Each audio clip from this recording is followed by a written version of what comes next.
this number 4, the bottom spark plug, is kind of a pain to get out of these. This is a 150 4-stroke, so I recommend a universal for your socket. And you won't see it in the video, but I did fog the motor. There's the information for your plugs and your gap. Really important. They usually come pre-gapped, but you never know what's going to happen in shipping and get moved around. They could get dropped. So I do check all my plugs. They were all fine. I did fog the motor. I thought when I walked away that I used the voice activation, and I must have turned the camera off, so there's no footage of that. I did fog the cylinders, and plugs are going back in.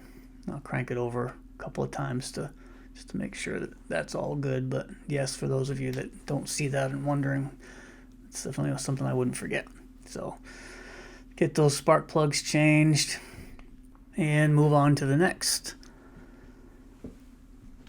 So this is the fogging oil that I use, the Sta-Bil fogging oil. There's a bunch of different brands out there. And for those of you that are asking, I did put fuel stabilizer in the fuel before I brought the boat home while it was still on the water. I used the Sta-Bil 360 Marine.